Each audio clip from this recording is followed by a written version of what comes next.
Hi, this is Rene Sagaran, pioneer member of the Maneuvers and former choreographer-dancer of Mr. Pure Energy Gary V. Welcome to RAS TV. So for today's video, pag-usapan natin yung mga Korean idols. Ito yung mga artists and K-pop groups. Di ba tayong mga Pinoy, nahilig tayo sa mga K-drama and yung mga K-pop groups. Ako, natatandaan ko, pinapanood namin before yung My Love from the Star. Tapos sa K-pop groups naman, ang gusto ko is BTS and Blackpink.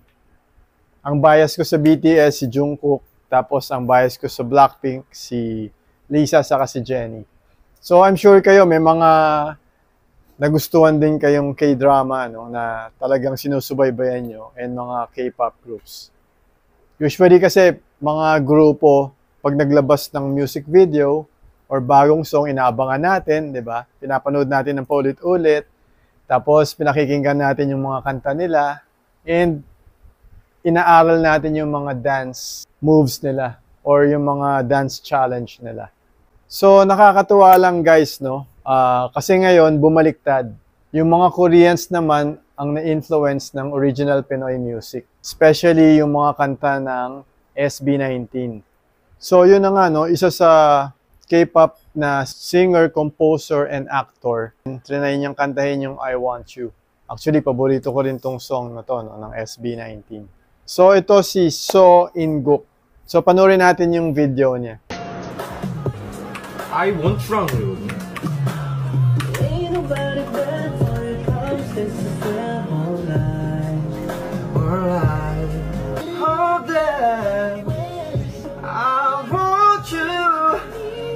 생각보다 어려울 것 같아.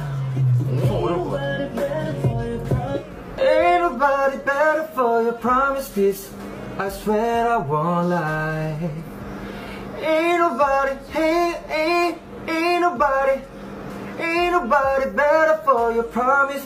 Promise this. I promise this. I swear I won't lie. 처음부터 어려운데?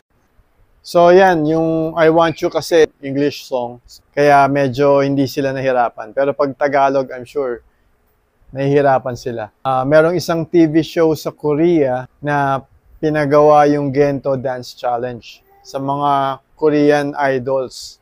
Kinanta nila yung Gento, tapos sinew nila yung Dance Challenge. Pero syempre, hirap sila sa Tagalog. Yan, panoorin natin ulit. 아 뭐야 제대로 안 불러주시는 거예요? 이게 무반주 댄스로 보여드리려고. 네. 자 그럼 하시면서 같이 불러주세요. 하시면서 같이 부르세요 여러분. 기도모노 기가 겐토 겐토 겐토 겐토 겐토 겐토 오케이.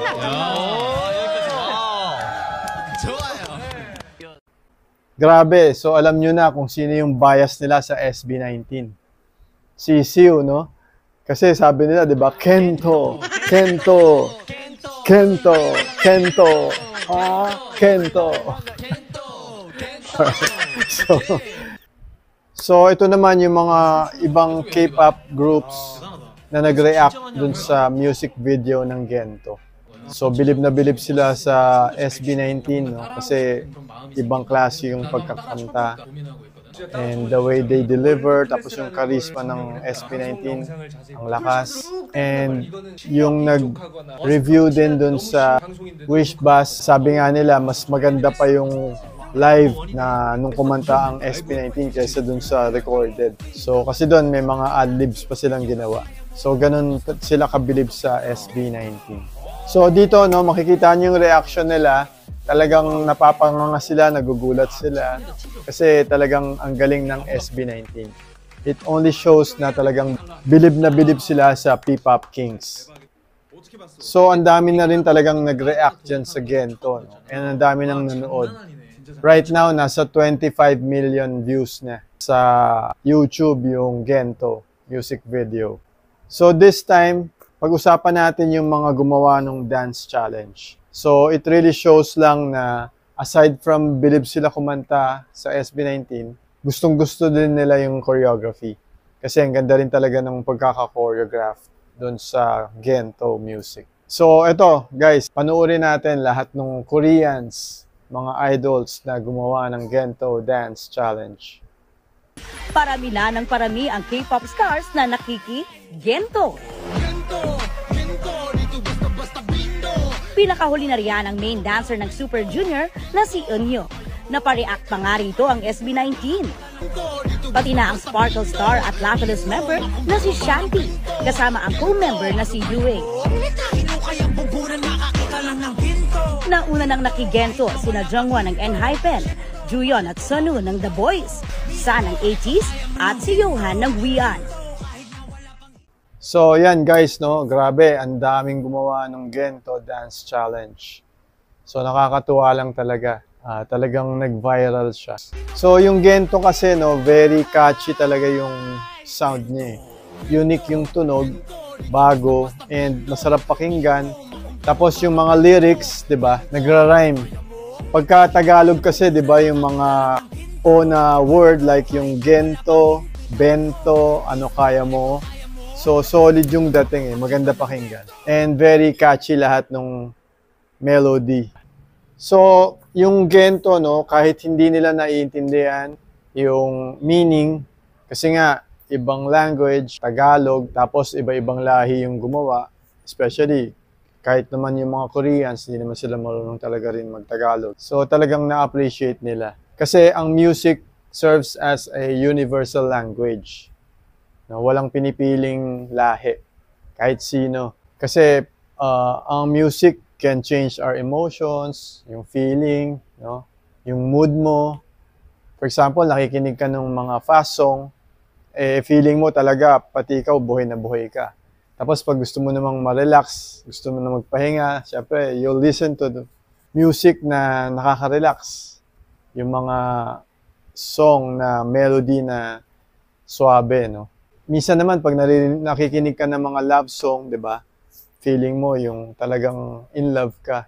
So, yun. Pag nakikinig ka sa mga music na paborito mo, yung mga melodies, nagpo-produce siya ng happy hormone. So, ang tawag dito sa hormones na to is dopamine. Yan, nagpo-produce siya ng good feeling, happy emotions. So, nakakatanggal yan ng stress, no? Ng anxiety.